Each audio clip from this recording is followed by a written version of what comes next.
तो यहाँ पे प्रमोटर डिलीशन ऐसे पढ़ रहे हैं हम। अब प्रमोटर सीक्वेंस जो है वो मोस्ट ऑफ द केसेस में जीन के अपस्ट्रीम में प्रेजेंट होता है, और वहीं पे अपस्ट्रीम में ऑपरेटर और इन्हेंसर भी पाए जा सकते हैं।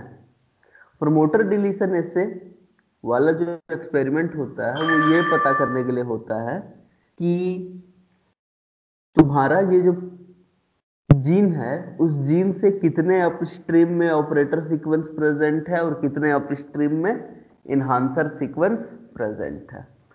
तो प्रमोटर डिलीशन ऐसे में टर्म ही लिखा हुआ है डिलीशन। तो तुमको पता करने के लिए क्या करना है, जीन के अपस्ट्रीम में डिलीशन करना स्टार्ट करना, और डिलीशन करके तुमको यह पता करना पड़ेगा कि जीन में प्रमोटर कहाँ पे है, ऑपरेटर कहाँ पे है और इन्हांसर कहाँ पे। तो चलो एक एक्सपेरिमेंट करते हैं। मान लो ये कोई एक जीन है जिसका एक्सप्रेशन एक एक्टिवेटर के द्वारा कंट्रोल किया जाता है, एक हार्मोन के द्वारा कंट्रोल किया जाता है। तो एक कंट्रोल्ड कंडीशन लेते हैं। कंट्रोल्ड कंडीशन में मान लो यहां पे अगर हार्मोन एब्सेंट है या फिर हार्मोन प्रेजेंट है।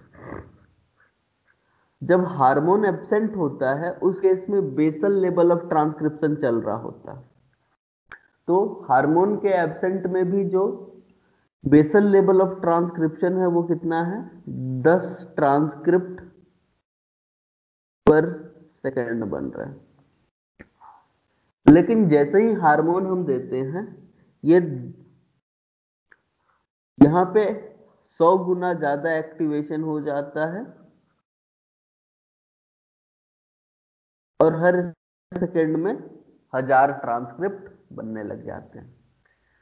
तो देखो जैसे ही तुमने कंट्रोल कंडीशन में एक्सपेरिमेंट कराया, कंट्रोल कंडीशन में एक्सपेरिमेंट कराओगे, अगर एक्टिवेटर नहीं है उस केस में भी ट्रांसक्रिप्शन चल रहा है। मींस वो किसकी वजह से चल रहा है, बेसल लेवल ऑफ ट्रांसक्रिप्शन मतलब लीकी ट्रांसक्रिप्शन की वजह से चल रहा है।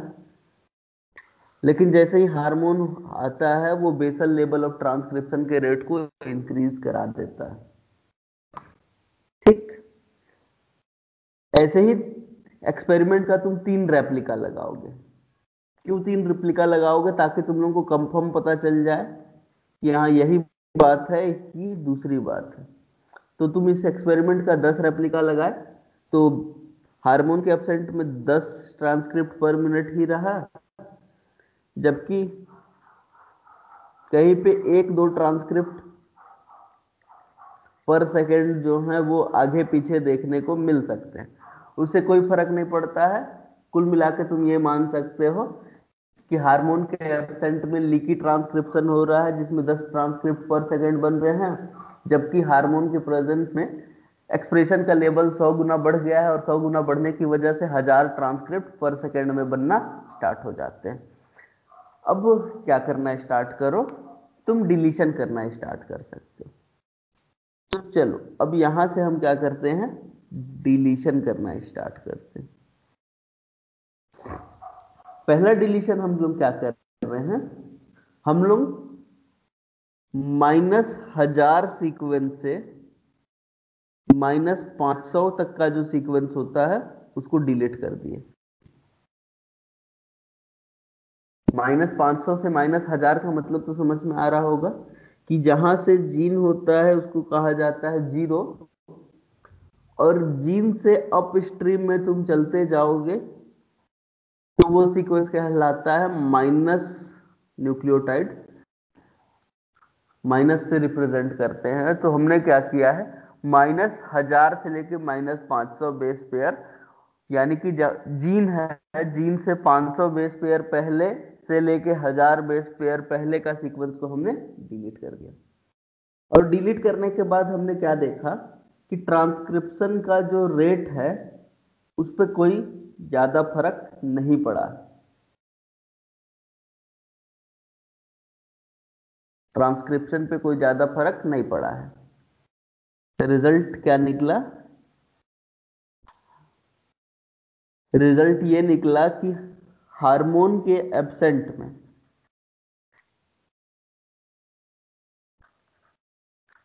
और हार्मोन के प्रेजेंट में रिजल्ट सेम वही आ रहा है, 10 ट्रांसक्रिप्ट पर मिनट और 1005 ट्रांसक्रिप्ट पर मिनट।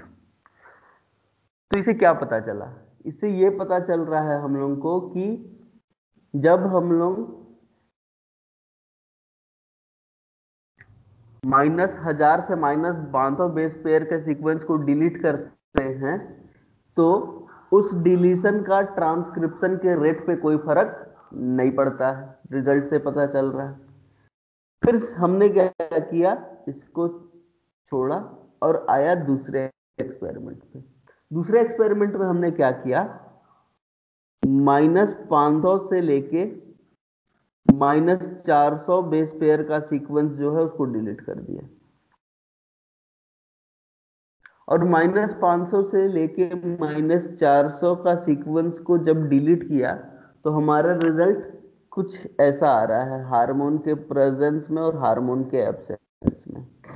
क्या रिजल्ट आ रहा है कि जब हमने -500 से लेके -400 का डिलीशन कर दिया तो बेसल ट्रांसक्रिप्शन का रेट तो वही है, लेकिन हार्मोन के केस में तुम्हारा ट्रांसक्रिप्शन का रेट जो है वो कम हो चुका है। फिर हमने इस एक्सपेरिमेंट को और आगे बढ़ाया। इस केस में हमने क्या किया, डिलीट। इस केस में हमने डिलीट कर दिया, अच्छा सॉरी, इसको अभी कम नहीं करते, अभी 1000 ही रहने देते।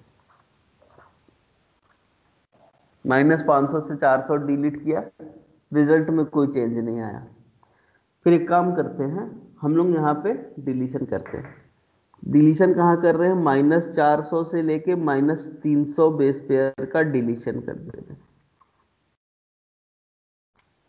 और जैसे ही -400 से लेके -300 को डिलीट किया, हमने क्या देखा रिजल्ट, कि बेसल लेवल ऑफ ट्रांसक्रिप्शन तो हार्मोन के एब्सेंट में उतने ही है, हार्मोन के प्रेजेंस में ट्रांसक्रिप्शन का रेट जो है वो आधा हो गया।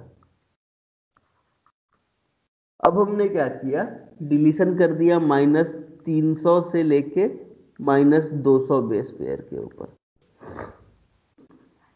और -300 से लेके -200 पे जैसे ही डिलीशन किया, रिजल्ट ये निकल के आया कि हमारा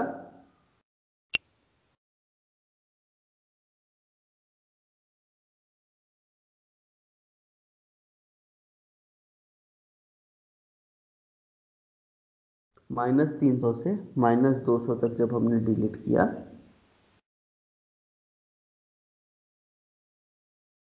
तो यहाँ पे ट्रांसक्रिप्शन का रेट जो है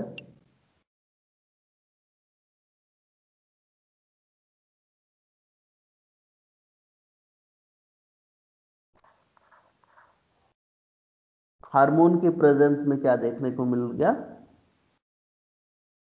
100, और हार्मोन के प्रेजेंस में सेम 1000। हमने एक और एक्सपेरिमेंट किया और इस केस में हमने डिलीट किया कितने को, -200 से लेके प्लस सॉरी -100 तक, -200 से लेके -100 बेस पेयर का सीक्वेंस डिलीट कर दिया।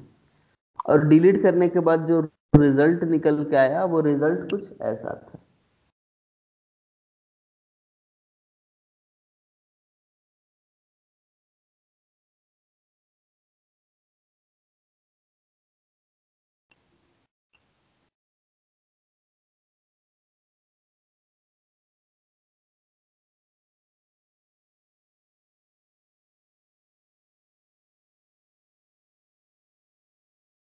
और एक और एक्सपेरिमेंट किया जिसमें हमने -100 से लेके 0 बेस पेयर को डिलीट कर दिया,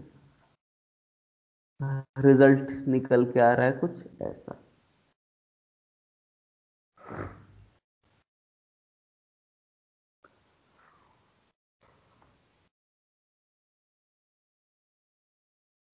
अब इस रिजल्ट्स को देख के तुम क्या कर सकते हो, ये बता सकते हो कि कौन सा सीक्वेंस क्या है।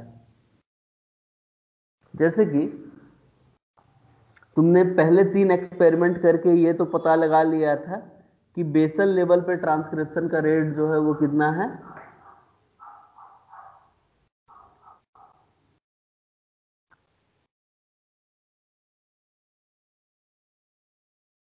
वो है 10 ट्रांसक्रिप्ट पर सेकेंड।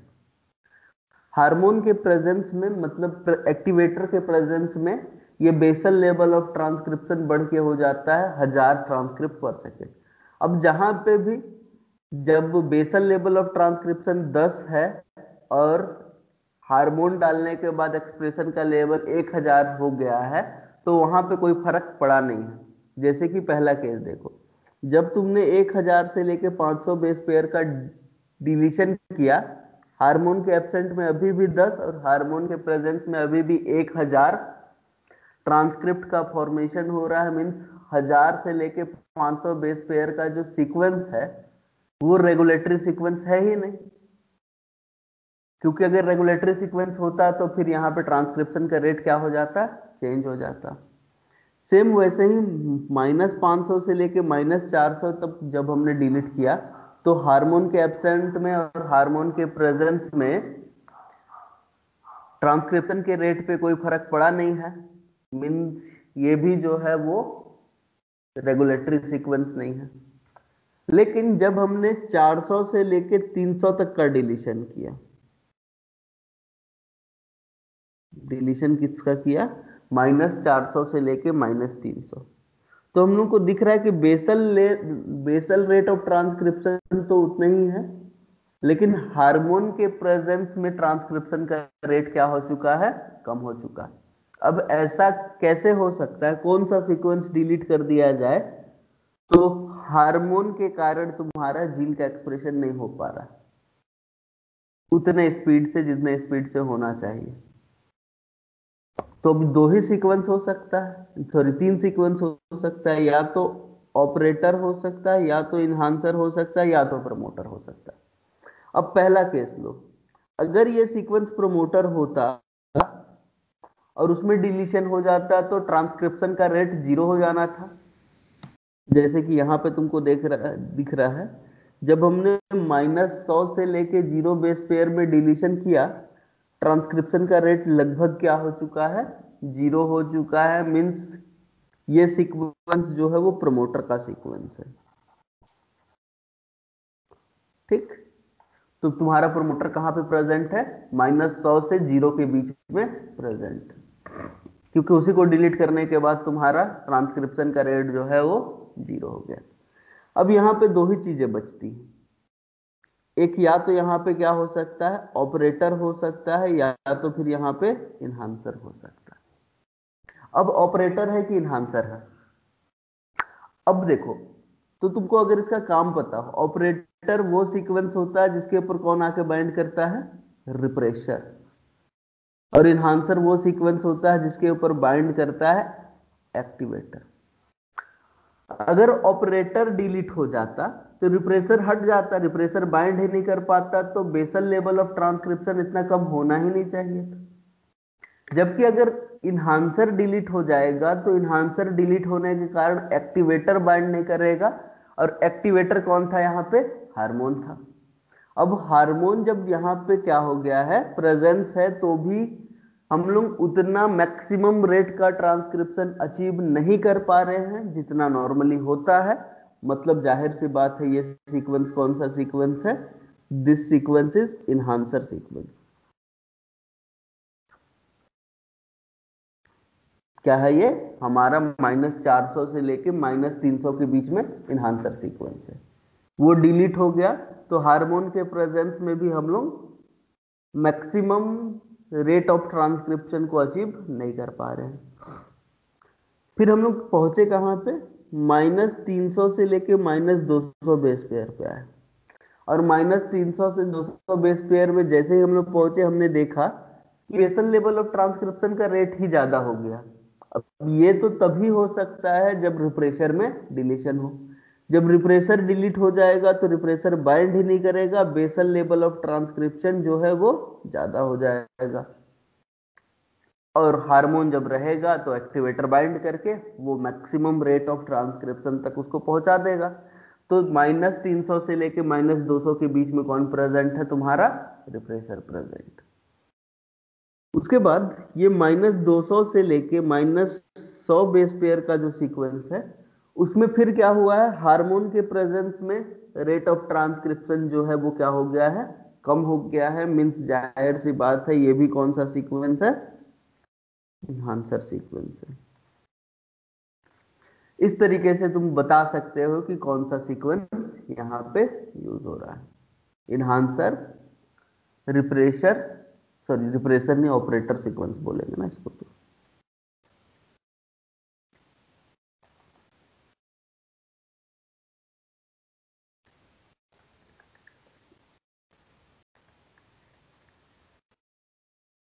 ऑपरेटर सीक्वेंस था ये। तो इस तरीके से तुम प्रमोटर डिलीशन एसे को देख के बता सकते हो। सर, जो एक्सप्रेशन इंक्रीज होता है वो तो 10, 100, 1000 इस रेशियो में इंक्रीज होता है, फिर यहाँ पे 5 नहीं, कैसे? कौन बोला कि 10, 100, 1000 के रेशियो में इंक्रीज होता है?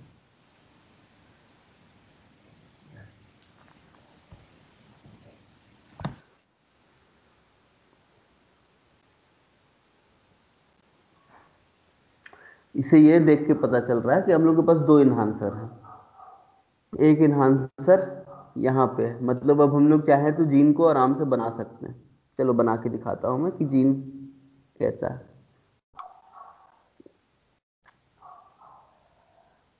ये हो गया तुम्हारा जीरो साइट। जीरो से लेके -100 तक का जो सीक्वेंस है वहां पे प्रमोटर प्रेजेंट है। -100 से लेके -200 तक यहाँ पे एक इन्हांसर प्रेजेंट है। -100 से -200 के बीच में एक इन्हांसर प्रेजेंट। उसके बाद -200 से -300 के बीच में क्या प्रेजेंट है? एक ऑपरेटर सीक्वेंस प्रेजेंट है।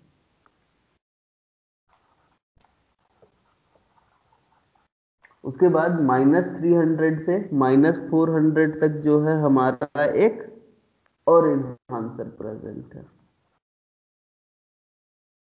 और फिर -400 से पहले कोई भी रेगुलेटरी सीक्वेंस नहीं है, क्योंकि ऊपर में कोई फर्क पड़ा ही नहीं। -1000 तक जाओ तो भी कोई रेगुलेटरी सीक्वेंस नहीं। तो मेजर जो रेगुलेटरी सीक्वेंस है वो कहां से कहां तक है? तुम्हारे 0 से लेकर -400 तक है।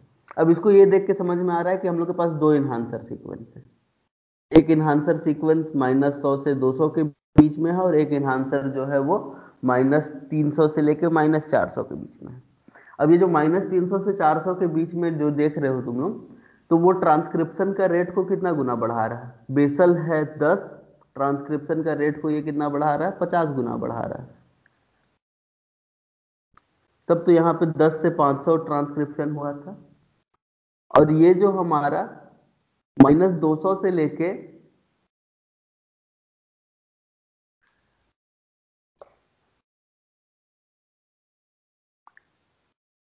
-100 के बीच वाला जो इन्हांसर है वो भी ट्रांसक्रिप्शन के रेट को क्या कर रहा है? इंक्रीज कर रहा है। कितना गुना इंक्रीज कर रहा है? तो 10 गुना इंक्रीज कर रहा है।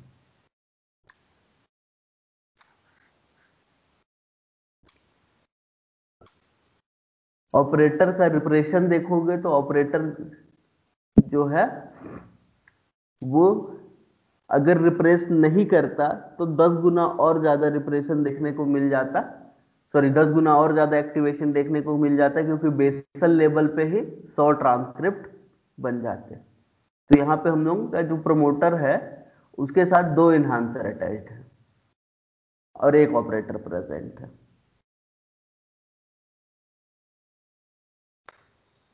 तो this is our promoter deletion से।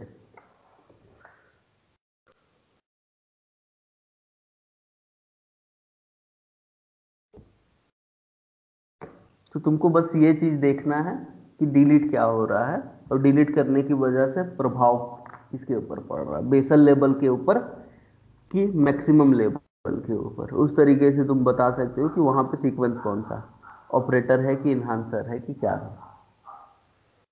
तो वो प्रमोटर डिलीशन ऐसे का क्वेश्चन हो गया।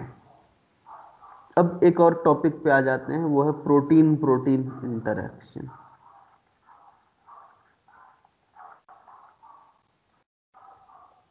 प्रोटीन प्रोटीन इंटरेक्शन, तो जैसे हमने बाकी चीजों का पढ़ा था कि दो तरीके हो सकते हैं, इन विट्रो तरीका हो सकता है और इन विवो तरीका हो सकता है। तो प्रोटीन प्रोटीन इंटरेक्शन का इन विट्रो अप्रोच, जिसके बारे में हम लोग पढ़ चुके हैं, वो है वेस्टर्न ब्लॉटिंग या फिर वेस्टर्न हाइब्रिडाइजेशन। तो western hybridization is the in vitro approach to study protein protein interaction. कैसे करते हैं वेस्टर्न हाइब्रिडाइजेशन या फिर वेस्टर्न ब्लॉटिंग, ये चीज तो तुम लोगों को पता है ही, हम लोग लिख चुके हैं।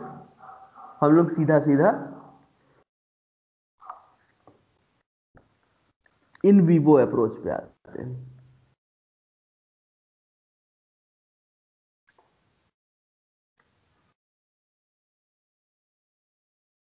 और इन विवो अप्रोच में पहला तरीका देख रहे हैं हम लोग, ईस्ट टू हाइब्रिड सिस्टम।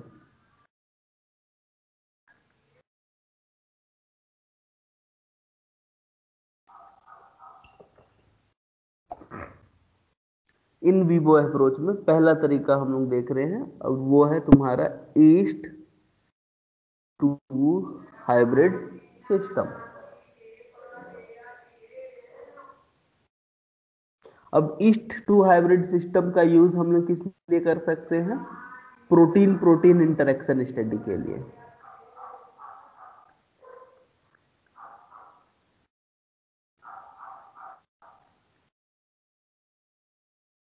इसलिए किया जा सकता है for protein protein interaction study. अब ईस्ट टू हाइब्रिड सिस्टम का यूज करके तुम प्रोटीन प्रोटीन इंटरेक्शन की स्टडी कैसे कर सकते हैं, तो वो चीज समझना है हम लोग को एकदम आराम से। एग्जाम्पल लेके चलेंगे ताकि चीजें एकदम आराम से समझना है। मान लो कि हम लोग एक प्रोटीन है जिसका नाम है एक्टिन। हम लोग ये देखना चाहते हैं कि ये एक्टिन कौन से प्रोटीन के साथ इंटरेक्ट करता है। क्या वो ट्यूबुलिन के साथ इंटरेक्ट करता है, क्या वो किराटिन के साथ इंटरेक्ट करता है, क्या वो मायोसिन के साथ इंटरेक्ट करता है, या फिर वो किसी और प्रोटीन के साथ इंटरेक्ट कर रहा होता है, जैसे कि मायोग्लोबिन। तो चार प्रोटीन हम लोग के पास है। हम लोग देखना चाहते हैं यही कि जो तुम्हारा एक्टिन है वो कौन से प्रोटीन के साथ इंटरेक्ट करेगा। तो ये हम लोग क्या करेंगे, ये जो एक्टिन है उसको मान लेंगे बेट।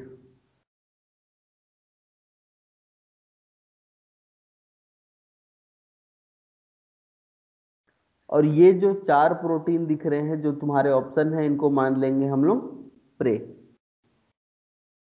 अब बेट और प्रे क्यों माने हैं, देखो बेट का मतलब होता है शिकारी और प्रे का मतलब होता है जिसका शिकार किया जाना।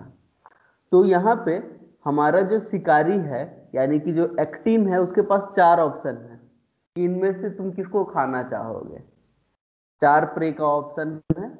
अब ये जो हमारा शिकारी है वो किसी एक पर्टिकुलर शिकार को ही करेगा और उसको खाएगा। मीन्स अगर इसी चीज को मॉलिक्यूलर बायोलॉजी की लैंग्वेज में बोलूं मैं, तो मतलब बेट जो है वो किसी एक प्रोटीन के साथ ही इंटरएक्ट करेगा और इंटरएक्ट करके अपना फंक्शन शो कर सकता है। तो हमने क्या कर लिया है, एक बेट बना लिया है, कई सारे प्रे बना लिए हैं, और प्रे बनाने के बाद हम क्या करेंगे, एक्सपेरिमेंट स्टार्ट करेंगे। और एक्सपेरिमेंट के लिए हम लोग को क्या यूज करना पड़ेगा, ईस्ट का यूज करना पड़ेगा। अब ईस्ट के चार सेल लाइन ले लो। ईस्ट के कितने सेल लाइन ले लो, 4। मान लो ये हो गया तुम्हारा पहला ईस्ट का सेल, यहां पे हो गया दूसरा ईस्ट का सेल। ईस्ट के सेल में तुमको क्या करना है, 2 प्लाज्मिड डालने हैं, 2 प्लाज्मिड इनकॉर्पोरेट करना है। ये रहा पहला प्लाज्मिड, ये रहा दूसरा प्लाज्मिड। पहले प्लाज्मिड में जो जीन तुमको डालना है वो जीन डालना है एक्टिन का, मतलब बेट का। और दूसरा जो प्लाज्मिड है उसमें इन चारों में से किसी एक प्रे का जीन को डाल दो। जैसे कि मान लो इसमें ट्यूबुलिन का जीन डाल दिया हमने।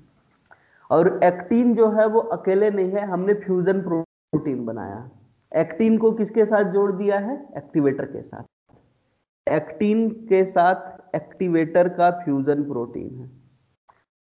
साथ ही साथ जो तुम्हारा ट्यूबुलिन है उस पे भी एक्टिवेटर ही जुड़ा हुआ है। लेकिन मान लो कि एक्टिन के साथ हमने एक्टिवेटर का डीएनए बाइंडिंग डोमेन लिया था,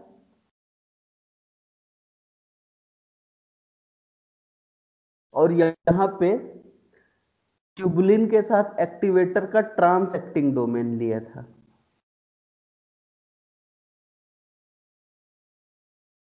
अब तुमको ये बेसिक तो पता होगा ना कि मान लो कि ये तुम्हारा कोई एक जीन है, जैसे मान लो गैलेक्टोजोपेरोन का गैल1 जीन था। गैल1 जीन के ऊपर जो UASG सीक्वेंस हुआ करता था, जिसके ऊपर आके तुम्हारा एक्टिवेटर बाइंड करता था। एक्टिवेटर में 2 डोमेन्स हुआ करते थे। एक डोमेन जो डीएनए के साथ बाइंड कर रहा होता था, एक डोमेन जो ट्रांस एक्टिंग डोमेन था। और ये दोनों डोमेन जब साथ में होते थे तो वो इस गैल ओपेरॉन के ऊपर प्रोमोटर के ऊपर आरएनए पॉलीमरेज को लोड करवा सकते थे और गैल ओपेरॉन का एक्सप्रेशन करा सकते थे। लेकिन हमने क्या कर दिया है, यहां पे ये जो डीएनए बाइंडिंग डोमेन है उसका जीन अलग कर दिया, ट्रांस एक्टिंग डोमेन का जीन अलग कर दिया। और अलग करने के बाद ये कोशिश कर रहे हैं हम लोग कि जो डीएनए बाइंडिंग डोमेन है उसके साथ हम लोग एक्टिन का प्रोटीन रखते हैं। जैसे मान लो कि डीएनए बाइंडिंग प्रोटीन के साथ तुमने एक्टिन का प्रोटीन रख दिया, ये हो गया एक्टिन। अब अगर एक्टिन ट्यूबुलिन के साथ इंटरएक्ट करेगा, जब एक्टिन ट्यूबुलिन के साथ इंटरएक्ट करेगा उसी केस में क्या देखने को मिलेगा, तुम्हारा एक्सप्रेशन देखने को मिलेगा, क्योंकि डीएनए बाइंडिंग डोमेन और ट्रांस एक्टिंग डोमेन एक साथ आएंगे।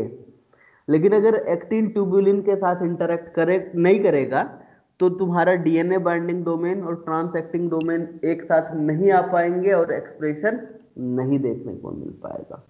ठीक है, तो अगर अभी के टाइम पे हम लोग इसको एक्टिन नहीं बोलते हैं तो ये कर सकते हैं हम लोग कि अगर 2 प्रोटीन आपस में इंटरैक्ट करेंगे तभी जीन का एक्सप्रेशन होगा। और अगर 2 प्रोटीन आपस में इंटरैक्ट नहीं करेंगे तो डीएनए बाइंडिंग डोमेन के साथ साथ जो ट्रांस एक्टिंग डोमेन है वो पास पास नहीं आ पाएंगे, और पास पास नहीं आने की वजह से जीन का एक्सप्रेशन चालू नहीं हो पाएगा। तो प्रोटीन का इंटरेक्शन होगा तो जीन एक्सप्रेशन हो जाएगा गैल का। गैल के साथ तुम लोग चाहो तो यहाँ पे जीएफपी भी डाल सकते हो, ग्रीन फ्लोरोसेंट प्रोटीन, ताकि एक्सप्रेशन हो तो तुमको पता भी चल जाए कि एक्सप्रेशन हो रहा है। तो पहले केस में तुमने क्या किया, एक्टिन के साथ ट्यूबुलिन का फ्यूजन प्रोटीन बनाया। सेम काम तुम यहां पे भी करो। इस वाले सेल में, इस वाले सेल में क्या करो, तो 2 प्लाज्मिड ट्रांसफॉर्म करो। पहले प्लाज्मिड में डालो एक्टिन, जिसके साथ तुम्हारा डीएनए बाइंडिंग डोमेन है एक्टिवेटर का। दूसरे में डालो मायोसिन, जिसमें ट्रांस एक्टिंग डोमेन है एक्टिवेटर का। तो यहां पे तुम्हारा एक्टिन है, एक्टिन के साथ क्या है, डीएनए बाइंडिंग डोमेन है,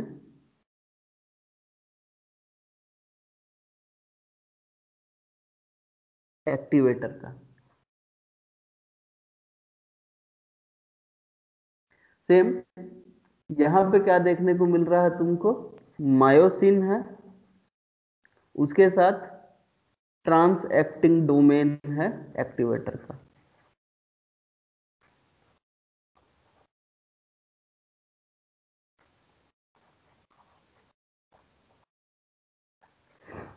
समझ में आ रहा है? ऐसे ही तुम चारों के चारों ये जो प्रे हैं उनको प्लाज्मिड में ट्रांसफॉर्म करोगे। ट्रांसफॉर्म करने के बाद जब इसका एक्सप्रेशन कराओगे तो एक्सप्रेशन की वजह से क्या होगा, एक फ्यूजन प्रोटीन बनेगा। क्या होगा, जब तुम उनका एक्सप्रेशन कराओगे तो एक फ्यूजन प्रोटीन बनेगा, और जब फ्यूजन प्रोटीन बनेगा तो वो जाके किसके ऊपर बाइंड करेगा, इसी जीन के ऊपर बाइंड करेगा जिसमें तुम्हारे, तुम क्या करके रखे हो, ग्रीन फ्लोरोसेंट प्रोटीन को लगा के रखे हो। मान लो कि ये तुम्हारा डीएनए बाइंडिंग डोमेन हो गया, और डीएनए बाइंडिंग डोमेन के साथ तुम्हारा एक्टिन फ्यूजन प्रोटीन के फॉर्म में एक्सप्रेस हुआ।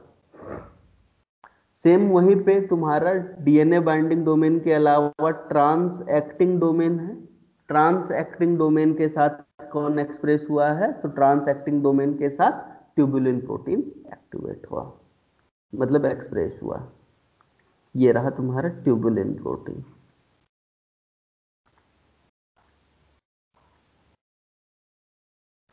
ये हो गया एक्टिन, ये हो गया ट्यूबुलिन। अब अगर एक्टिन और ट्यूबुलिन एक साथ इंटरेक्शन करते तो ग्रीन फ्लोरोसेंट प्रोटीन का एक्सप्रेशन होता, लेकिन यहां पे एक्सप्रेशन नहीं हो रहा है।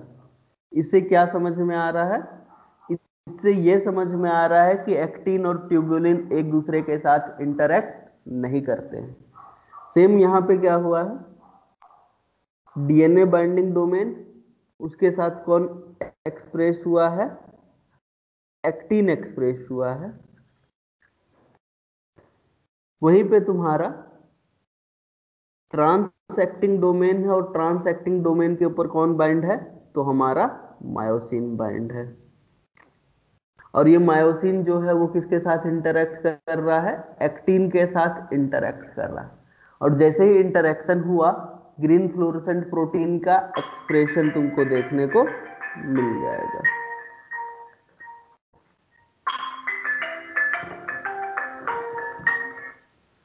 और एक्सप्रेशन तुमको देखने को मिला, इसका मतलब क्या है, दोनों प्रोटीन इंटरेक्शन कर रहे हैं।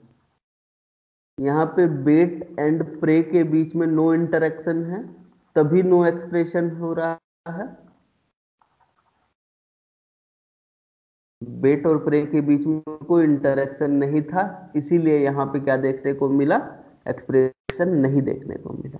जबकि यहाँ पे जब बेट और प्रे इंटरेक्ट कर रहे होते हैं तो तुमको एक्सप्रेशन देखने को मिलता है।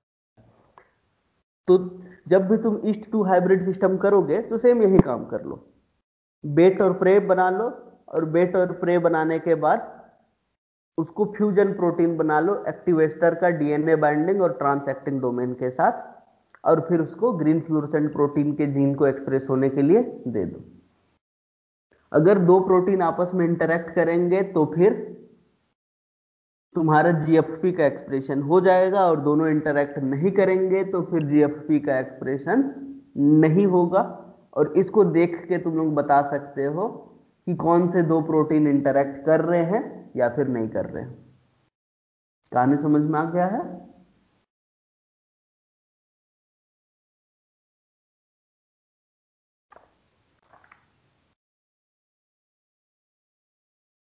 तो ये होता है तुम्हारा ईस्ट टू हाइब्रिड सिस्टम का बात।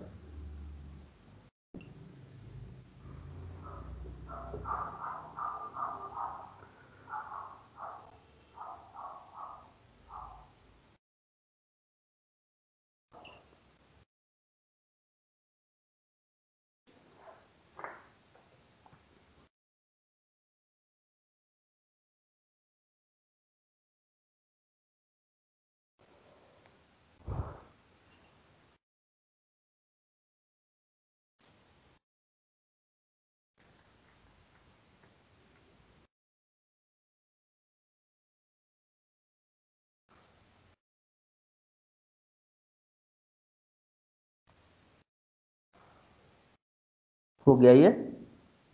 तो चलो आगे बढ़ते हैं।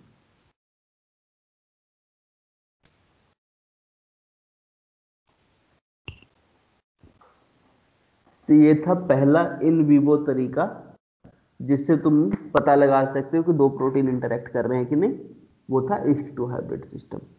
यहीं पे दूसरा तरीका देख लो जिसको कहा जाता है को इम्यूनो प्रेसिपिटेशन।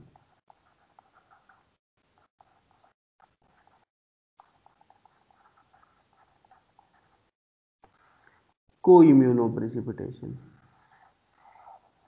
पहले वर्ड को समझो, को इम्यूनो प्रेसिपिटेशन किसको कहा जाता है। तो पहले इम्यूनो प्रेसिपिटेशन को समझो। मान लो कि ये कोई एक प्रोटीन है ए के अगेंस्ट में तुमने क्या कर लिया, एक एंटीबॉडी जनरेट कर लिया।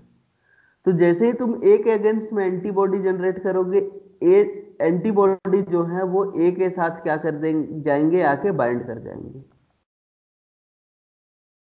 ये एंटीबॉडीज ए के साथ आके बाइंड करेंगे और जैसे ही ए के साथ एंटीबॉडी बाइंड करेंगे ए की डेंसिटी इंक्रीज हो जाएगी और ए जो है वो सॉल्यूशन में प्रिसिपिटेट हो जाएगा। क्या हो जाएगा, सॉल्यूशन में ये प्रिसिपिटेट हो जाएगा।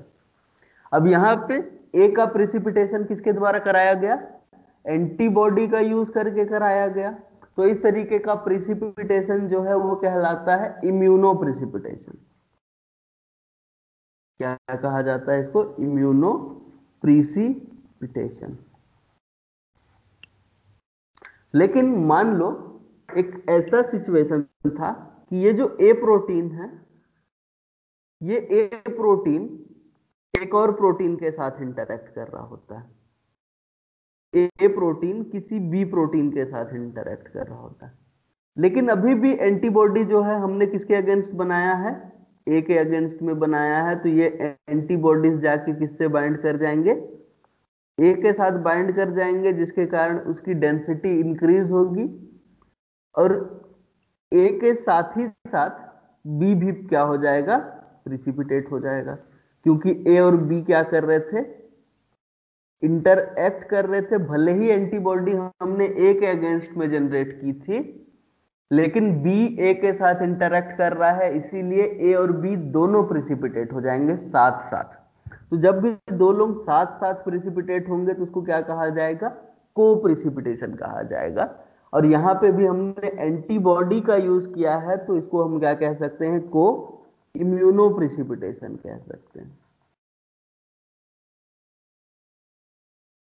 तो इम्यूनो प्रेसिपिटेशन और को इम्यूनो प्रेसिपिटेशन में जब अंतर समझ में आ गया, तो यह भी समझ में आ जाएगा कि अगर दो प्रोटीन आपस में इंटरैक्ट कर रहे हैं और उनका प्रेसिपिटेशन करा दिया जाए और स्टडी किया जाए कि अच्छा ये दो प्रोटीन है, प्रेसिपिटेट में मिले, मतलब ये दो प्रोटीन जो है वो एक दूसरे के साथ इंटरैक्ट कर रहे होंगे, तो ये तुम्हारा को इम्यूनो प्रेसिपिटेशन कहलाता है।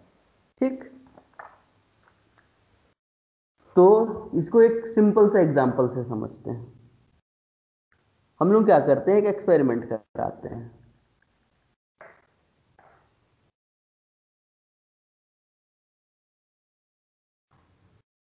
हमने एक एक्सपेरिमेंट करा रहे हैं जिसमें हम लोग एंटीबॉडी यूज कर रहे हैं against transcription factor second D. और जब हमने ट्रांसक्रिप्शन फैक्टर सेकेंड डी के साथ क्या करवाया, डी के अगेंस्ट में जब हमने एंटीबॉडी जनरेट कराया, तो को प्रिसिपिटेशन हुआ ट्रांसक्रिप्शन फैक्टर सेकेंड डी का, साथ ही साथ ट्रांसक्रिप्शन फैक्टर सेकेंड ए का। इससे तुमको क्या समझ में आता है, अगर इसी चीज को मैं ऐसे डायग्रामेटिकली बनाना चाहूं, तो यहां पे सॉल्यूशन में बहुत सारे ट्रांसक्रिप्शन फैक्टर्स थे, बहुत सारे।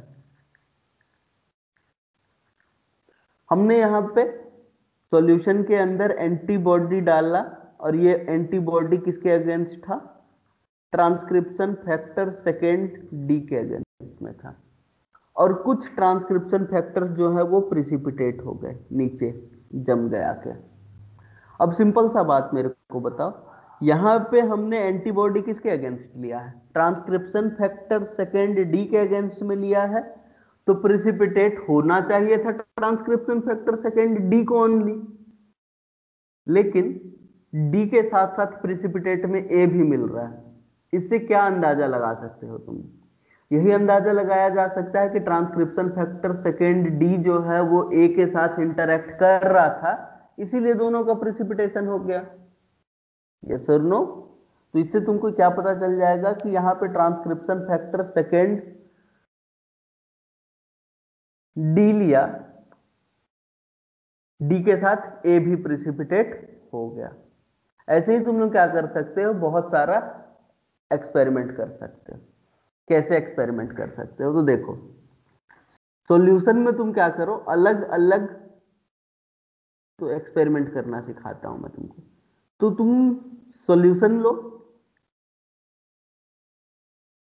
सॉल्यूशन में अलग अलग तरीके का ट्रांसक्रिप्शन फैक्टर डालो, जैसे कि ट्रांसक्रिप्शन फैक्टर सेकेंड डी और उसके साथ ओनली एक ही ट्रांसक्रिप्शन फैक्टर लिया है तुमने, ट्रांसक्रिप्शन फैक्टर सेकेंड ए। एंटीबॉडी किसके अगेंस्ट तुमने जनरेट किया है? ट्रांसक्रिप्शन फैक्टर सेकेंड डी के अगेंस्ट। तो यहां पे हम लोग लिख दे रहे हैं एंटीबॉडी अगेंस्ट, और फिर तुम प्रिसिपिटेट की स्टडी करो। ठीक, 3 डाटा में तुम्हारा पूरा का पूरा काम चल जाएगा। यहां पे तुमने एंटीबॉडी लिया है ट्रांसक्रिप्शन फैक्टर सेकेंड डी के अगेंस्ट में, और जब तुमने प्रिसिपिटेट की स्टडी की तो यहां पे ट्रांसक्रिप्शन फैक्टर सेकेंड डी और ट्रांसक्रिप्शन फैक्टर सेकेंड ए दोनों प्रिसिपिटेट हुए। इससे ये चीज तो पता चल जा रहा है कि transcription factor second D transcription factor second A के साथ इंटरैक्ट कर रहा होता। सेम दूसरा एक्सपेरिमेंट, दूसरा टेस्ट ट्यूब लिया हमने, उसमें ट्रांसक्रिप्शन फैक्टर सेकेंड डी के साथ साथ ट्रांसक्रिप्शन फैक्टर सेकेंड एच ले लिया है। अभी भी जो एंटीबॉडी है वो ट्रांसक्रिप्शन फैक्टर सेकेंड डी के अगेंस्ट में तुमने लिया है, और जब प्रिसिपिटेशन करवाया तो प्रिसिपिटेट में तुमको transcription factor second D only देखने को मिल रहा है। इसका मतलब क्या समझ में आता है? इसका मतलब ये समझ में आता है कि transcription factor second D transcription factor second H के साथ इंटरैक्ट नहीं कर रहे हैं, इसीलिए एंटीबॉडी डी के अगेंस्ट में था, डी ही प्रिसिपिटेट हो गया है। एक काम और एक्सपेरिमेंट कर लेते हैं। ट्रांसक्रिप्शन फैक्टर सेकेंड डी को ट्रांसक्रिप्शन फैक्टर सेकेंड एफ के साथ तुमने क्या किया, सॉल्यूशन में ले लिया। एंटीबॉडी जो है वो अभी भी ट्रांसक्रिप्शन फैक्टर सेकेंड डी के अगेंस्ट में है, और जब तुमने प्रिसिपिटेट को देखना स्टार्ट किया तो यहां पे transcription factor second D only है। इसका मतलब क्या है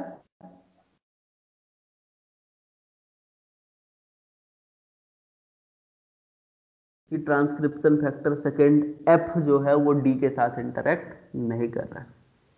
एक और एक्सपेरिमेंट किया, ट्रांसक्रिप्शन फैक्टर सेकेंड डी और ट्रांसक्रिप्शन फैक्टर सेकेंड बी को एक साथ लिया, और लेने के बाद ट्रांसक्रिप्शन फैक्टर सेकेंड डी के अगेंस्ट में एंटीबॉडी जनरेट किया, और लास्ट में देखा तो ट्रांसक्रिप्शन फैक्टर सेकेंड डी और ट्रांसक्रिप्शन फैक्टर सेकेंड बी दोनों के दोनों सॉल्यूशन में प्रिसिपिटेट हो गए। इसका मतलब क्या है कि ट्रांसक्रिप्शन फैक्टर सेकेंड डी जो है वो बी के साथ भी इंटरैक्ट कर रहा होता है। अब तुम लोग क्या किया, तुम लोगों ने क्या किया, इस एक्सपेरिमेंट को और आगे बढ़ाया। अब तुमने ट्रांसक्रिप्शन फैक्टर सेकेंड बी लिया और ट्रांसक्रिप्शन फैक्टर सेकेंड बी के साथ ट्रांसक्रिप्शन फैक्टर सेकेंड ए लिया, और यहां पे तुमने एंटीबॉडी किसके अगेंस्ट जनरेट कराई है? ट्रांसक्रिप्शन फैक्टर सेकेंड बी के अगेंस्ट में। तो तुमको यह पता चला कि सॉल्यूशन में ट्रांसक्रिप्शन फैक्टर सेकेंड बी के साथ साथ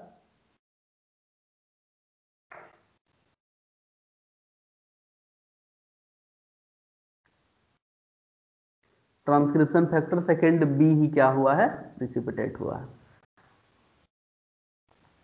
उसके बाद इस एक्सपेरिमेंट को और आगे बढ़ाया। ट्रांसक्रिप्शन फैक्टर सेकेंड बी जो है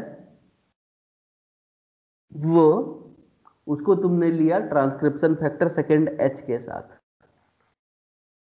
और जब तुमने उसको ट्रांसक्रिप्शन फैक्टर सेकेंड एच के साथ देने के बाद ट्रांसक्रिप्शन फैक्टर सेकेंड बी के अगेंस्ट ही एंटीबॉडी जनरेट कराई थी।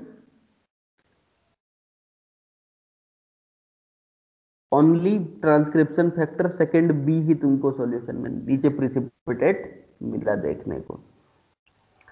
उसके बाद नेक्स्ट एक्सपेरिमेंट में तुमने ट्रांसक्रिप्शन फैक्टर सेकेंड बी के साथ साथ ट्रांसक्रिप्शन फैक्टर सेकेंड एफ लिया, और लेने के बाद यहाँ पे जो एंटीबॉडी जनरेट की थी वो किसके अगेंस्ट जनरेट की थी, ट्रांसक्रिप्शन फैक्टर सेकेंड बी के अगेंस्ट में ही।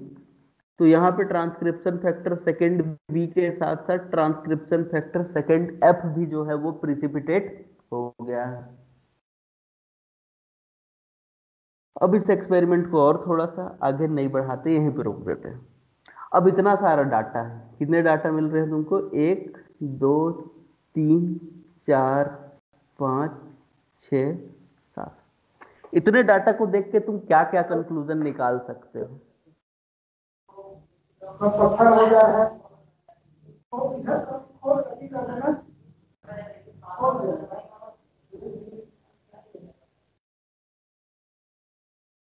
क्या क्या कंक्लूजन निकाल सकते हो तुम लोग?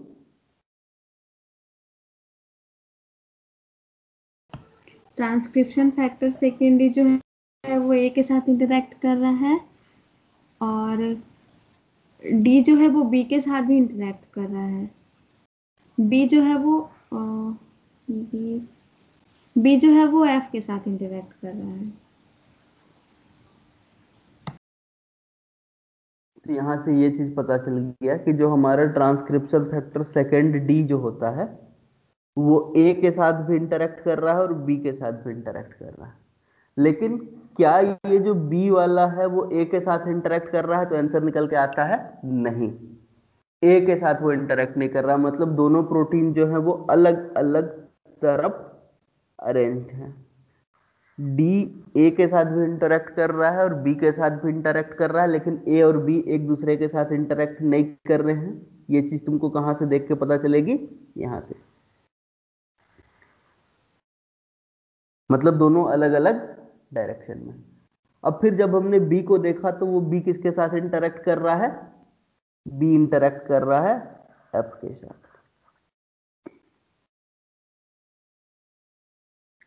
क्या डी जो है वो एफ के साथ इंटरेक्ट कर रहा है?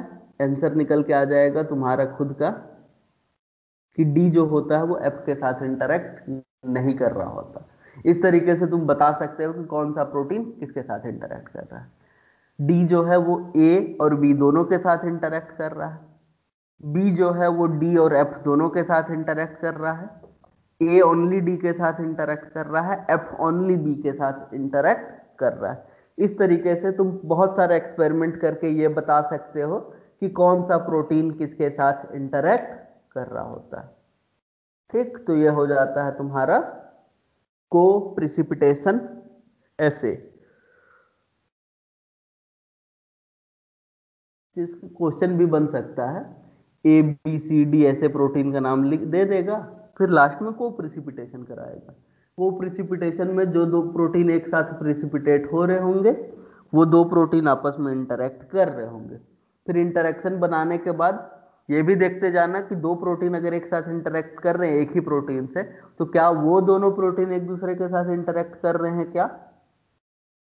अगर यहाँ पे अगर मैं अभी के टाइम पे डाटा चेंज कर दूं, अगर तुम लिख लिए होगे तो डाटा को चेंज करके क्या बोलूं कि यहाँ पे ट्रांसक्रिप्शन फैक्टर सेकेंड बी के साथ साथ ट्रांसक्रिप्शन फैक्टर सेकेंड ए भी इंटरेक्ट कर रहा होता, तो फिर ये वाला जो डायग्राम बना है उस डायग्राम को तुमको क्या करना पड़ता? चेंज करना पड़ता। कैसे चेंज हो जाता? तो ट्रांसक्रिप्शन फैक्टर सेकेंड डी जो है वो ए के साथ भी इंटरेक्ट कर रहा है और बी के साथ भी इंटरेक्ट कर रहा है, लेकिन ए और बी दोनों एक दूसरे के साथ इंटरेक्ट कर रहे हैं और फिर बी जो है वो एफ के साथ इंटरेक्ट कर रहा है। तो डायग्राम अपने आप क्या हो जाता? चेंज हो जाता। तो ये चीज तुम लोग को ध्यान देना पड़ेगा कि यहाँ पे तुम्हारा जो क्वेश्चन है उसमें इंटरेक्शन किस तरीके का दिया हुआ है।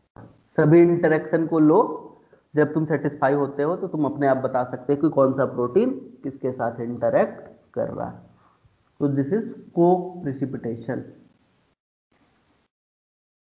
को प्रिसिपिटेशन के बाद एक और तरीका है इन विवो स्टडी का, वो है फ्रेट, FRET। फ्रेट जो है इसे कहा जाता है फ्लूरोसेंट रेजोनेंस एनर्जी ट्रांसफर। इसको हमने प्लांट फिजियोलॉजी में भी पढ़ा था। Freight, fluorescent resonance energy transfer, होता क्या है? तो सिंपल सा चीज समझो। फ्लूरोसेंट रेजोनेंस एनर्जी ट्रांसफर किसको बोलते हैं? मान लो कि यहां पे एक मॉलिक्यूल है X और एक मॉलिक्यूल है Y। X को जब हम लोग क्या करते हैं, 230 नैनोमीटर की लाइट देते हैं, तो ये क्या करता है, 480 नैनोमीटर की लाइट को रिफ्लेक्ट करता है। और सेम जब Y को हम लोग क्या करते हैं, 480 नैनोमीटर की लाइट देते हैं, तो वो 660 नैनोमीटर की लाइट को रिफ्लेक्ट करता है। दो प्रोटीन अलग अलग जब तुमने उसकी स्टडी करी तो यह देखा कि पहला वाला जो प्रोटीन है वो 230 नैनोमीटर की लाइट को क्या कर रहा है, एब्जॉर्ब कर रहा है, और 480 नैनोमीटर की लाइट को रिफ्लेक्ट कर रहा है। सेम जो दूसरा प्रोटीन है Y, वो क्या कर रहा है, 480 नैनोमीटर की लाइट को एब्जॉर्ब कर रहा है और 660 नैनोमीटर की लाइट को रिफ्लेक्ट कर रहा है। हम लोग ऐसा मान लेते हैं कि यहाँ पे 480 का मतलब कुछ ग्रीन के आसपास का वो चीज है, रेंज, और 660 का मतलब वो रेंज किसके आसपास का है, रेड लाइट के आसपास का। मतलब अगर हम लोग 230 नैनोमीटर की लाइट दे तो यहाँ पे ग्रीन कलर का हमको सिग्नल मिल जाएगा। यस और नो? एकदम आराम से मिल सकता है। अच्छा सॉरी, ये 480 मतलब येलो के आसपास का है। तो अगर हम लोग यहाँ पे 230 नैनोमीटर की लाइट दे तो यहाँ से हमको येलो कलर का सिग्नल मिल जाएगा। और यही येलो लाइट अगर हम लोग इसको दे Y को, तो हम लोग को कौन से रंग का सिग्नल मिल जाएगा, रेड कलर का सिग्नल मिल जाएगा। अब दोनों प्रोटीन अलग अलग होते तो सेम चीज होता, लेकिन जब दोनों प्रोटीन सैंपल में एक दूसरे के पास पास रहेंगे तो क्या होगा, तुम ओनली अगर 230 नैनोमीटर की लाइट दो तो X जो है वो 480 नैनोमीटर की लाइट को रिफ्लेक्ट करेगा, और सेम अगर Y उसी के पास होगा तो वो 480 नैनोमीटर की लाइट को एब्जॉर्ब करके सीधे सीधा 660 नैनोमीटर की कौन सी लाइट दे देगा, रेड लाइट दे देगा। तो अगर तुमको ये स्टडी करना है कि दो प्रोटीन आपस में इंटरेक्ट कर रहे हैं कि नहीं कर रहे हैं, तो तुम क्या करो, सिंपल सा, दो प्रोटीन एक के साथ एक अगर वो लोग इंटरेक्ट कर रहे होंगे, उनके साथ ग्रीन फ्लोरोसेंट प्रोटीन और येलो फ्लोरोसेंट प्रोटीन जोड़ दो। ग्रीन फ्लोरोसेंट प्रोटीन कुछ अलग इंटेंसिटी की लाइट को एब्जॉर्ब कर, अच्छा चलो दिखाता हूं, एक्सपेरिमेंटली करते हैं। एक्सपेरिमेंटली करते हैं तो समझ में आएगा। फ्रेट का मतलब तो समझ में आ गया होगा। यहाँ पे एक प्रोटीन का द्वारा, एक मॉलिक्यूल के द्वारा रिफ्लेक्ट किया गया लाइट की एनर्जी को ट्रांसफर कर दिया जाता है किसी दूसरे मॉलिक्यूल को, इसी को क्या कहा जाता है, फ्रेट कहा जाता है। तो एक सिंपल सा एग्जांपल लेके समझते हैं, अपने आप तुम लोग को एग्जांपल समझ में आ जाएगा। ये है तुम्हारा GPCR। जैसे ही GPCR के ऊपर सिग्नल आके कोई बाइंड करता है, सिग्नल बाइंडिंग की वजह से यहां पे जो G अल्फा सब यूनिट होता है वो फ्री हो जाता है। क्यों फ्री हो जाता है? क्योंकि उसके ऊपर GTP लग जाता है, और एक बार जब वो फ्री हो जाता है तो वो जाके किसके साथ इंटरेक्ट करने लग जाता है, एडेनिल साइक्लेज के साथ इंटरेक्ट करने लग जाता है। हम लोग क्या करते हैं ये इन्हीं दोनों को एग्जाम्पल के तरीके से ले लेते हैं। हमको पता है कि जी अल्फा और एडेनिल साइक्लेज जो है वो इंटरेक्शन करते हैं, तो इसी एग्जाम्पल को लेके समझते हैं हम लोग, ताकि बाद में तुम लोग इसको एक्सपेरिमेंट में कन्वर्ट कर सको। तुम क्या करो, जी अल्फा का जीन कंस्ट्रक्ट बना लो और जी अल्फा के साथ ग्रीन फ्लोरोसेंट प्रोटीन जोड़ दो। सेम एक और कंस्ट्रक्ट बनाओ जिसमें तुम एडेनिल साइक्लेज लो और एडेनिल साइक्लेज के साथ साथ एक येलो फ्लोरोसेंट प्रोटीन को क्या कर दो, फ्यूज करवा दो। तो इससे जो प्रोटीन बनेगा, इन दोनों से जो प्रोटीन बनेंगे, यहां पे क्या देखने को मिलेगा तुमको,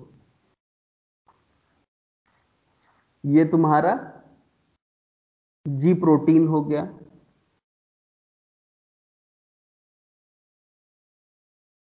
ये हो गया जी अल्फा। जी अल्फा के ऊपर अभी जीडीपी लगा हुआ है, इसीलिए वो बीटा और गामा सब यूनिट के साथ अभी बाइंडेड अवस्था में है।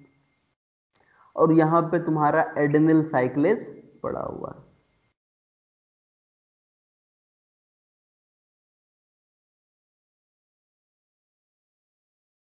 ये रहा एडेनिल साइक्लेज, और एडेनिल साइक्लेज के साथ कौन सा प्रोटीन जुड़ा हुआ है, तो एक येलो फ्लोरोसेंट प्रोटीन जुड़ा हुआ। जी अल्फा के साथ ग्रीन फ्लोरोसेंट प्रोटीन जुड़ा हुआ है, और यहां पे तुम्हारा जो एडेनिल साइक्लेज है उसके साथ येलो फ्लोरोसेंट प्रोटीन जुड़ा हुआ। अब देखो, सिंपल सा चीज समझना, अगर ग्रीन फ्लोरोसेंट प्रोटीन को तुम क्या करो, 370 नैनोमीटर की लाइट दो, मतलब ब्लू लाइट दो, तो ये ग्रीन कलर में एमिशन करता है। कितने नैनोमीटर की लाइट, 430 नैनोमीटर की लाइट एमिट करता है, जो कि ग्रीन कलर की दिख रही होती है, इसीलिए इस प्रोटीन को ग्रीन फ्लोरोसेंट प्रोटीन कहा जाता है। वहीं पे ये जो येलो फ्लोरोसेंट प्रोटीन है, उसको अगर 430 नैनोमीटर की लाइट दो, तो वो 470 नैनोमीटर की लाइट, मतलब येलो लाइट को एमिट करता है, इसीलिए इसको येलो फ्लोरोसेंट प्रोटीन कहा जाता है। अब देखो, अभी के टाइम पे जी अल्फा जब एडेनिल साइक्लेज के साथ इंटरेक्ट नहीं कर रहा है, उस केस में जब तुम इसको 370 नैनोमीटर की लाइट दोगे, तो ये कौन सी लाइट एमिट करेगा, 430 नैनोमीटर की लाइट एमिट करेगा। समझ में आ रहा है बात, कि अगर जब जी अल्फा एडेनिल साइक्लेज के साथ इंटरेक्ट नहीं कर रहा है, उस केस में 370 नैनोमीटर की लाइट देने पे 430 मतलब ग्रीन कलर की लाइट एमिट होगी। लेकिन नेक्स्ट केस पे आ जाओ, नेक्स्ट केस में क्या हो चुका है कि ये जो हमारा जी प्रोटीन था उसके ऊपर कोई एक सिग्नल बाइंड किया, उस सिग्नल की बाइंडिंग की वजह से जी अल्फा के ऊपर लगा हुआ जी डीपी जो है वो किस में कन्वर्ट हो गया, जी टीपी में कन्वर्ट हो गया, और वो बीटा गामा से क्या हो चुका है, अलग हो चुका है, और वो जाके एक प्रोटीन के साथ इंटरेक्ट करना स्टार्ट कर चुका है, जिसका नाम क्या है, एडेनिल साइक्लेज है। अब हमको ये पता है कि यहाँ पे ग्रीन फ्लोरोसेंट प्रोटीन जुड़ा हुआ है जी अल्फा के साथ, और जो तुम्हारा एडेनिल साइक्लेज है उसके साथ क्या जुड़ा हुआ है, येलो फ्लोरोसेंट प्रोटीन जुड़ा हुआ। अब जैसे ही ये दो प्रोटीन इंटरेक्ट कर रहे हैं, अब तुम क्या करो, 370 नैनोमीटर की लाइट दे दो। जैसे ही 370 नैनोमीटर की लाइट जो है वो ग्रीन फ्लोरोसेंट प्रोटीन के ऊपर पड़ेगी, जैसे ही 370 नैनोमीटर की लाइट ग्रीन फ्लोरोसेंट प्रोटीन के ऊपर पड़ेगी, ये तुम्हारा ग्रीन फ्लोरोसेंट प्रोटीन 430 नैनोमीटर की लाइट को रिफ्लेक्ट करेगा, और ये 430 नैनोमीटर की लाइट को येलो फ्लोरोसेंट प्रोटीन अपटेक करके 470 नैनोमीटर का येलो लाइट दे देगा। अब देखो, जब दो प्रोटीन एक दूसरे से इंटरेक्ट नहीं कर रहे थे, तो 370 नैनोमीटर का लाइट देने पे 430 नैनोमीटर की लाइट रिफ्लेक्ट होती थी। अब अगर तुम लोग दो प्रोटीन इंटरेक्ट कर रहे हैं, तो 370 नैनोमीटर की लाइट देने पे 470 नैनोमीटर की लाइट रिफ्लेक्ट होगी, मतलब ये दोनों प्रोटीन एक दूसरे के साथ इंटरेक्ट कर रहे होंगे। ऐसे ही अब तुम क्या कर सकते हो, अलग अलग प्रोटीन के साथ ये स्टडी कर सकते हो, और इस स्टडी को करके तुम ये बता सकते हो कि क्या चल रहा है। ठीक है, इसको बनाओ जल्दी से।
बन गया ये?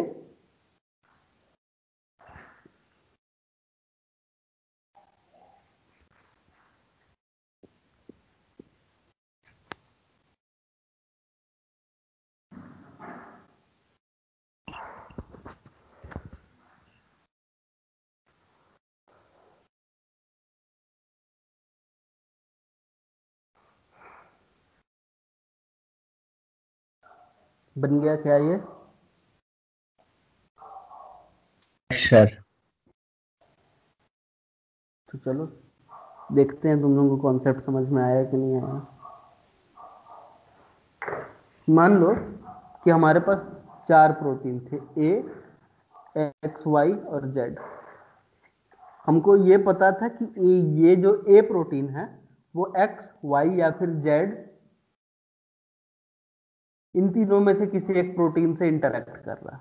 तो हमने क्या किया, ए के साथ एक ग्रीन फ्लोरोसेंट प्रोटीन जोड़ दिया, एक्स के साथ येलो फ्लोरोसेंट प्रोटीन, वाई के साथ भी येलो फ्लोरोसेंट प्रोटीन और जेड के साथ भी येलो फ्लोरोसेंट प्रोटीन को जोड़ दिया। पहले एक्सपेरिमेंट में हमने टेस्ट ट्यूब लिया और टेस्ट ट्यूब में ए के साथ एक्स को रखा। ए के साथ तुम्हारा जीएफपी जुड़ा हुआ है और एक्स के साथ वाईएफपी जुड़ा हुआ है। हमने यहां पे ब्लू लाइट दिया और ब्लू लाइट देने के बाद यहां से ग्रीन लाइट एमिट हुआ। दूसरे एक्सपेरिमेंट में हमने क्या किया, सेम ए के साथ हमने वाई को रख दिया। ए के ऊपर ग्रीन फ्लोरोसेंट प्रोटीन है, वाई के ऊपर येलो फ्लोरोसेंट प्रोटीन है। हमने इसको ब्लू लाइट दिया और हमको यहां से येलो लाइट देखने को मिला। सेम थर्ड एक्सपेरिमेंट में एक प्रोटीन के साथ हमने जेड प्रोटीन को रख दिया है, ए के साथ ग्रीन फ्लोरोसेंट प्रोटीन जुड़ा हुआ है, वाई के साथ येलो फ्लोरोसेंट प्रोटीन जुड़ा हुआ है। यहाँ पे जब हमने ब्लू लाइट दिया तो हमको ग्रीन लाइट देखने को मिला। तो बताओ ए प्रोटीन किसके साथ इंटरैक्ट कर रहा है? वाई के साथ। तो ए प्रोटीन वाई के साथ इंटरैक्ट कर रहा है यहाँ पे।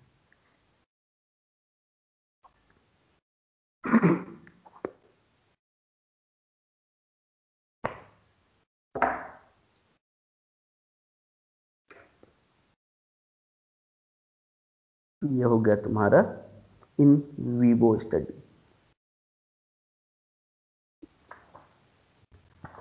Of the protein protein interaction.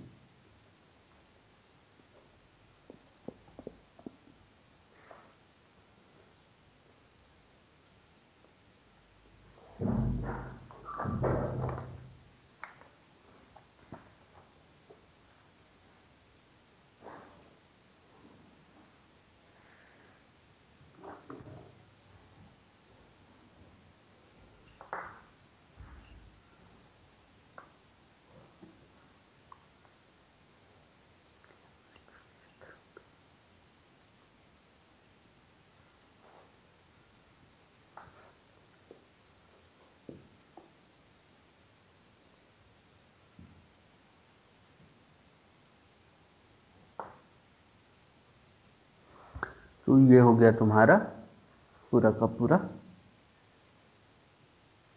Protein protein interaction का इन विवो स्टडी।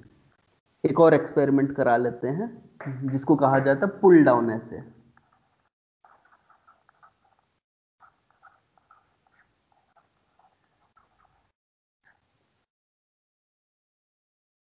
ये एक इन विट्रो स्टडी है। अब पुल डाउन ऐसे हमको कब करना होता है, जब हम लोग ये देखना चाह रहे हैं कि कोई दो मॉलिक्यूल आपस में इंटरेक्ट कर रहे हैं कि नहीं कर रहे हैं।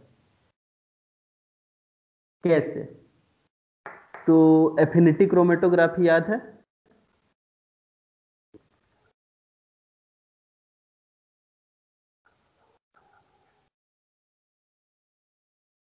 एफिनिटी क्रोमेटोग्राफी करने जा रहे हैं हम लोग। ये रहा एफिनिटी क्रोमेटोग्राफी का कॉलम।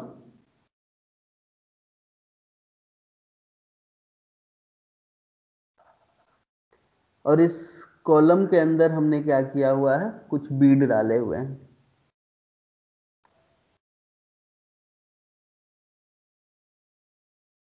और इस बीड के साथ साथ हमने या तो एंटीबॉडी डाल दिया हुआ है या तो फिर कोई एक एंजाइम डाल दिया हुआ है। मान लो हम लोग एंटीबॉडी का एग्जांपल ले लेते हैं।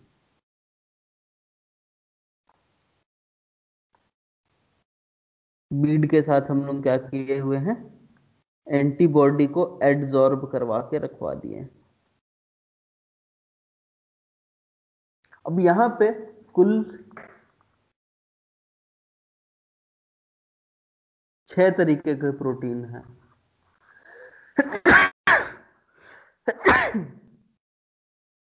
इन 6 में से ये एंटीबॉडी किसी एक प्रोटीन के अगेंस्ट में बना हुआ है। इन 6 प्रोटीन में से ये एंटीबॉडी किसी एक प्रोटीन के अगेंस्ट में बना हुआ है। किसके अगेंस्ट में बना हुआ ये हमको नहीं पता है। तो हमने क्या किया, इन 6 का जो मिक्सचर है उसको डाल दिया कॉलम में। अब देखो, एफिनिटी क्रोमेटोग्राफी का हिसाब किताब तो तुमको पता है कि जो प्रोटीन यहां पे इंटरएक्ट कर रहा होगा वो प्रोटीन कॉलम में रोक लिया जाएगा। जो प्रोटीन यहां पे इंटरएक्ट कर रहा है वो रोक लिया जाएगा और बाकी सभी के सभी प्रोटीन को क्या कर दिया जाएगा, बाहर में एल्यूट आउट कर दिया जाएगा। तो जो प्रोटीन कॉलम में रुक जाता है वो तो रुक गया, बाकी सब प्रोटीन क्या हो जाते हैं, इल्यूट आउट हो जाते हैं। तुमने क्या किया, पहले इन 6 प्रोटीन का क्या करवा लिया था, एचडीएस पेज करवा लिया था। तो यहां पे तुम क्या करवा रहे हो, एचडीएस पेज करा रहे हो।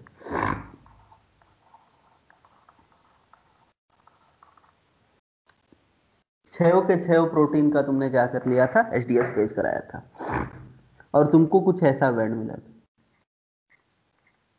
ये ए का बैंड था, ये बी का, ये सी का, ये डी का, ये ई का और ये एफ का बैंड था। ये बिफोर एक्सपेरिमेंट मतलब बिफोर क्रोमेटोग्राफी था। या फिर हम लोग क्या कर सकते हैं, इसको एक टर्म दे सकते हैं, ये था इनपुट। इनपुट का जब तुमने क्रोमेटोग्राफी कराया तो तुमको 6 बैंड्स मिले 6 प्रोटीन के रेस्पेक्टिवली। इनपुट के बाद ये जो है इल्यूट, जिसको हम लोग क्या बोल सकते हैं, आउटपुट बोल सकते हैं या फिर इल्यूट बोल सकते हैं या फिर वास बोल सकते हैं। आउटपुट नहीं बोलते, इसको इल्यूट बोल देते हैं। इल्यूट बोल सकते हो या तो फिर वास बोल सकते हो। जब हमने इल्यूट का इलेक्ट्रोफोरेसिस करवाया तो हमको पता चला कि यहां पे 5 ही बैंड मिल रहे हैं।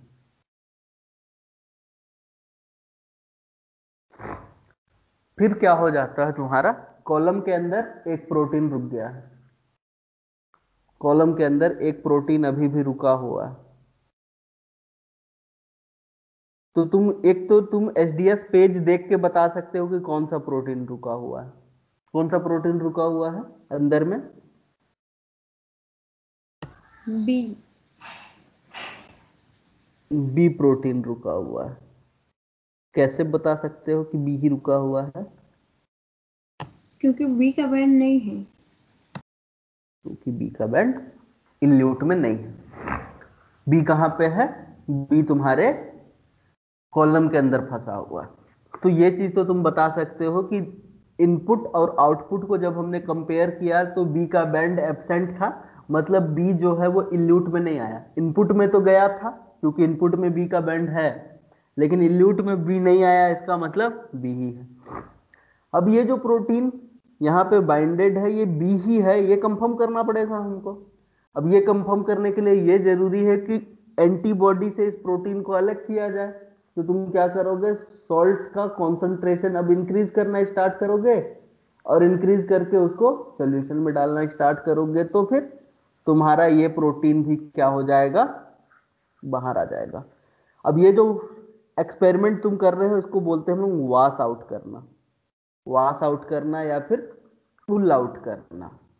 तो पुल आउट का मतलब समझ में आया कि एक बार जब तुमने एफिनिटी क्रोमेटोग्राफी कर दी, एफिनिटी क्रोमेटोग्राफी करने के बाद जो प्रोटीन कॉलम के अंदर फंसा हुआ है उसको सॉल्ट का कॉन्सेंट्रेशन बढ़ा के हमको क्या करना पड़ता है? पुल आउट करना पड़ता है। और जब पुल आउट तुमने किया तो पुल आउट करने के बाद तुमको बैंड मिला, और अगर वो बैंड बी के बराबर में ही आ रहा है मतलब समझ जाओ कि ये तुम्हारा बी ही वो प्रोटीन था, कंफर्म श्योर, जो कि कॉलम के अंदर इंटरेक्शन कर रहा था। अब ये तो हमने एंटीबॉडी का एग्जांपल ले लिया था। अब अगर यही चीज तुम चाहो कि दो प्रोटीन आपस में इंटरेक्ट कर रहे हैं कि नहीं कर रहे हैं, उसके लिए भी कर सकते हो। It can be also used for protein protein interaction study. Protein protein interaction के लिए भी तुम इसको यूज कर सकते हो। जैसे मान लो कि तुमने क्या किया, कॉलम लिया,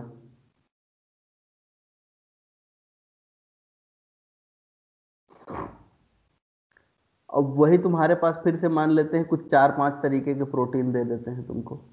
ये हो गया A B C D E F, और फिर इस कॉलम के अंदर एक एक्स प्रोटीन को क्या कर दिया था तुमने? अटैच करवा दिया था। अब ये देखना चाहते थे कि ये X protein A B C D E F में से किसके साथ इंटरैक्ट करता है। तो तुम ये जो A B C D E F का मिक्सचर है उसको क्या कर दोगे? कॉलम के अंदर इंजेक्ट कर दोगे, और फिर इलेक्ट्रोफोरोसिस होने, सॉरी, क्रोमेटोग्राफी होने दोगे। क्रोमेटोग्राफी के बाद तुमको यहां से क्या मिल जाएगा? ल्यूट मिल जाएगा, जिसको वास भी बोल सकते हो तुम। ये तुम्हारा इनपुट हो गया। तो जब तुम इनपुट डालोगे तो जो प्रोटीन अंदर में कॉलम में एक्स प्रोटीन के साथ इंटरेक्ट नहीं करेंगे वो वास में आ जाएंगे, और वास में आने के बाद बस तुमको क्या करना है? इनपुट का इलेक्ट्रोफोरेसिस करवाओ, इल्यूट का इलेक्ट्रोफोरेसिस करवाओ, और जब तुम क्या करवा रहे हो? पुल डाउन कर रहे हो, उसका इलेक्ट्रोफोरेसिस करवाओ। तुमको यहां पे कितने बैंड देखने को मिले? 6 बैंड देखने को मिले।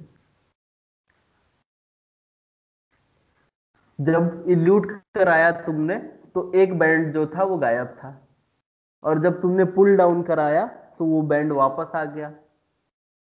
इसका मतलब क्या है कि ये जो एक्स प्रोटीन है वो इस वाले के साथ इंटरएक्ट कर रहा है, और इस प्रोटीन के बारे में पता लगा लो कि ये A B C D E F में से कौन सा प्रोटीन है। तो जब तुमने पता लगाया तो पता चल रहा है कि वो कौन सा प्रोटीन है? D protein. तो एक्स प्रोटीन किसके साथ इंटरैक्ट कर रहा है? डी के साथ। इसको भी तुम क्या कर सकते हो? पता लगा सकते हो प्रोटीन प्रोटीन इंटरेक्शन स्टडी के लिए। तो ये प्रोटीन प्रोटीन इंटरेक्शन का एक और इन विट्रो टेक्निक हो सकता है, पुल डाउन ऐसे। ठीक है, तो इस तरीके से तुम लोग बता सकते हो कि किसके किसके बीच में इंटरेक्शन चल रहा है और किसके किसके बीच में इंटरेक्शन नहीं चल रहा है। तो ये हुआ, और 2-3 टेक्निक, थोड़े से और टेक्निक्स पढ़ने हैं हम लोग को। चलो तो फिर उन टेक्निक्स के ऊपर भी आ जाते हैं।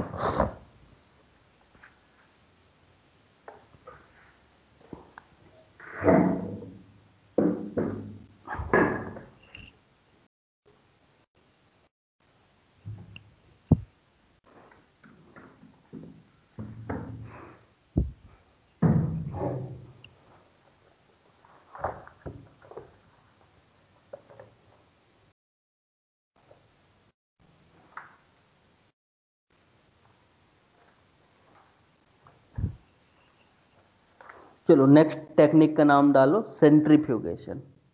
हम लोग सेंट्रीफ्यूगेशन पढ़ लेते हैं।